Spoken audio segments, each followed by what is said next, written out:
Walking gives more energy than it takes. It's as easy as falling forward makes. Thoughts come clear, cares fade, alertness tingles, life's spirit whispers one along, wide awake.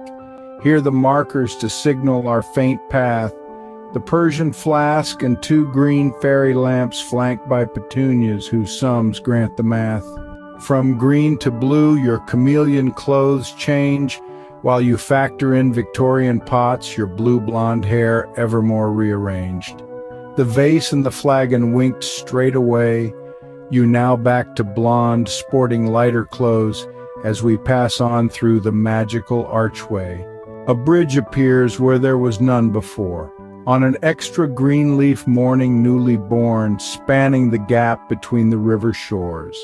Down by its side is a mossy green log, and just beyond the rushing waterfalls and day lilies to herald summer's slog. Here more lamps and swans on our forest walk, past an old palace toward sunlit uplands after this pure pond and its reedy stalks. A brick-paved turn in these enchanted woods brings forth leafy stone gardens in dim light for minty refreshments and other goods. Stony steps lead upward, and there you pose for all the woodland's hidden eyes to see, flaring wide her wings and standing tiptoed.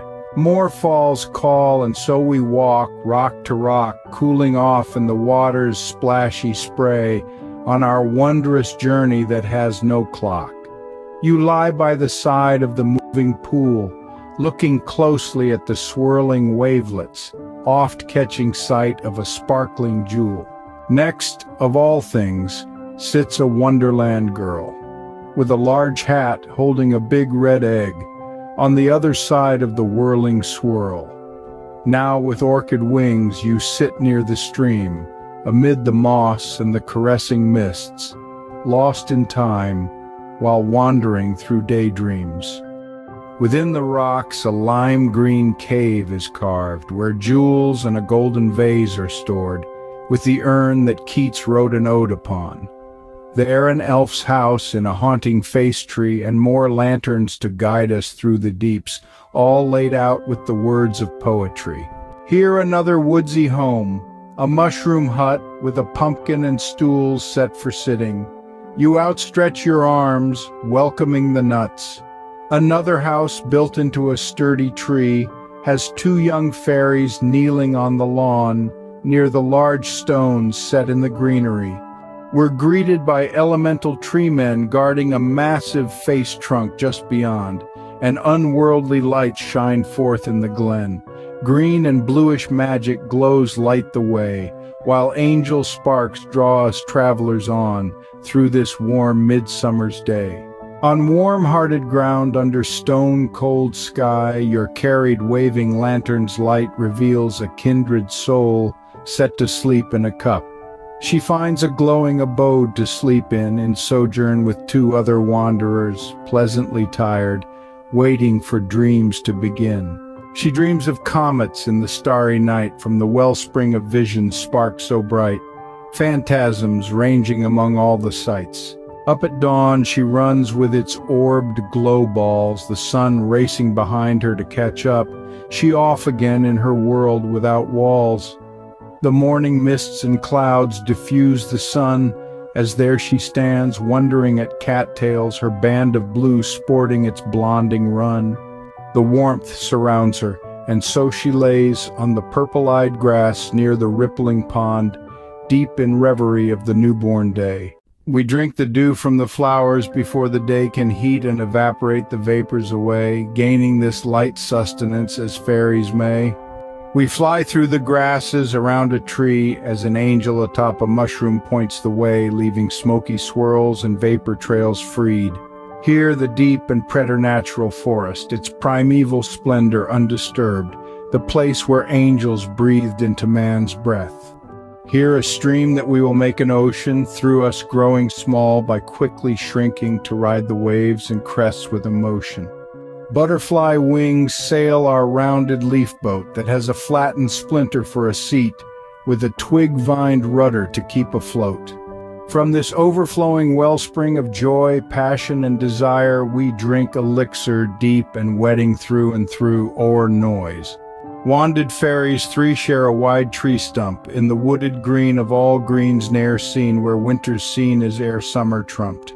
Perpetual roses spring to one's hand, and all around in this secret garden bower, where all romantic dreams come true to plan.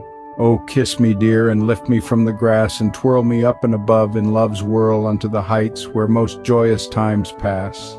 In this unknown castle we wine and dine, then step out onto the balcony ledge, noting the waterfalled lake and the pines. Our odyssey continues past a well on slate stones to where giant flowers sprout, through deep enchanted lands where beauties swell. Oh dear, there's talk of a young naughty, but it wasn't that really, specifically, but that the fae was not enough naughty. Two lithe and barely dressed fairlings introduce butterflies to the blossoming flowers sown, so that thus they help them to reproduce. If it e'er gets too hot, the fairies shrink and then find refuge under a flower's shade, and there find droplets of dew to drink.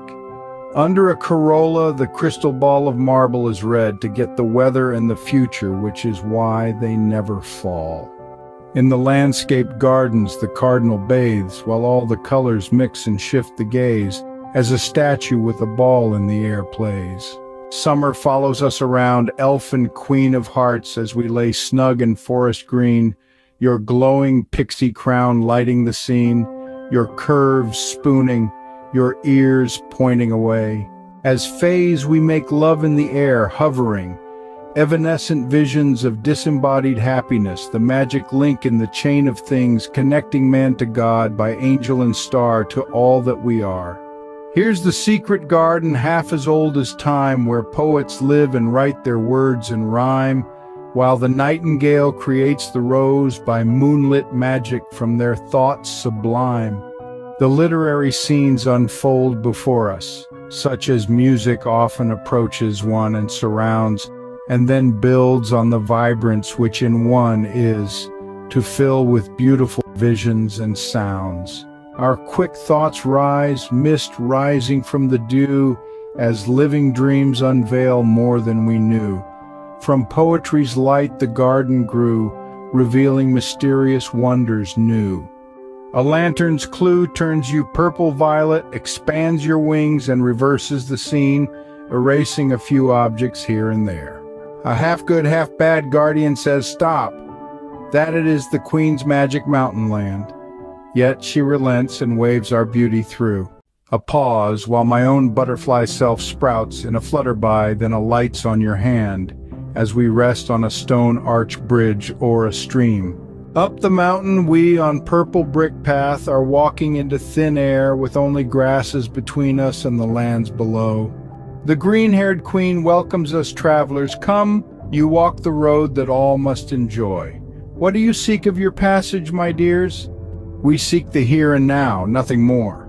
And so you have done well in arriving here. We have a grand festival going for. Fairies dance and fly on the mountaintops to celebrate not anything at all, but that of being, life, and moving lots. Singers range and stand atop elven huts on mushrooming stools, belting out the hits for all to hear and the dancers to follow.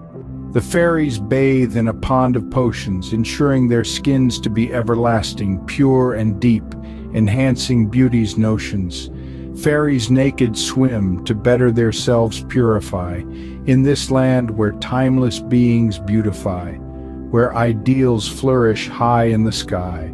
In the glacial lake there's a special plunge, for here is the purest water known on earth, the liquid that washes mortal worries away.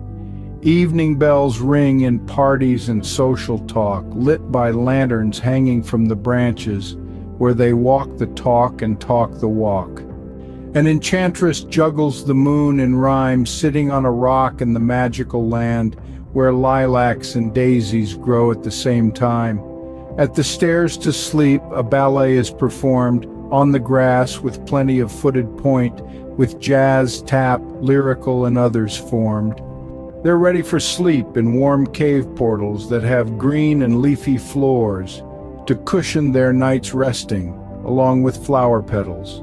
The nightmare and her foal are both banished to the brightest parts of sky, where they all can but learn and grow from the wisdom of a child. Now the aches and pains of the day can be swept away on this greensward at night, infused by the light of eternity. We life travelers bask in the moonlight, preparing for the flight of weariness through the subconscious, restorative might. The full moon brings its light to the night and to the sea on the waves at the shore, dimming even the watchtower's giant light. Fairies head for the well of sleep and delight, on the phosphorescent soft grasses pillows, here in the fabulous land of good and right. I bid you rest under the stars and the moon, says the queen, to all of you in between as sleep circles close in to let you swoon. Dawn brightens the lake while the skies are yet purple and washes over us with that feeling that a new day has just begun its fun. Fairies welcome the birds who are already up, rising to the glow of the east from sleep in the glorious half-light of twilight dawn.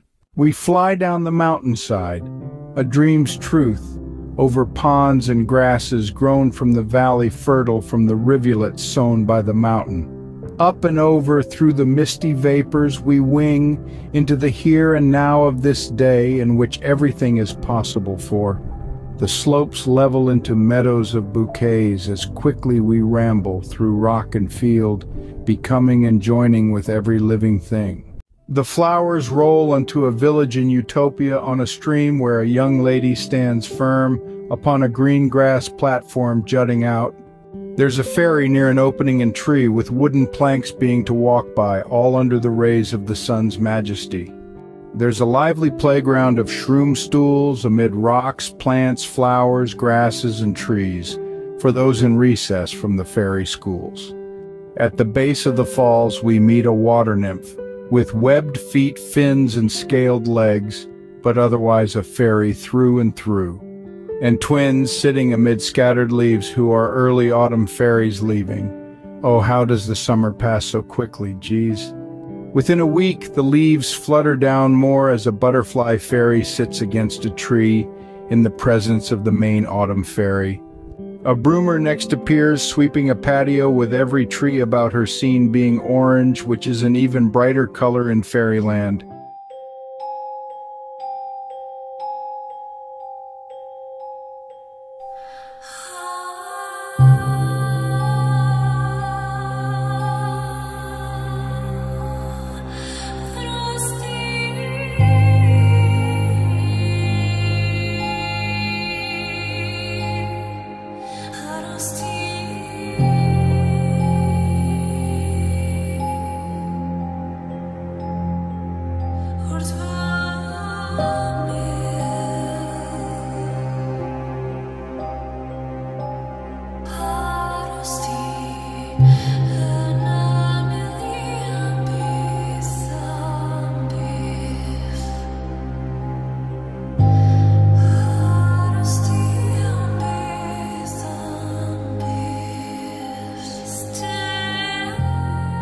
At last, to home and heart in our little shack.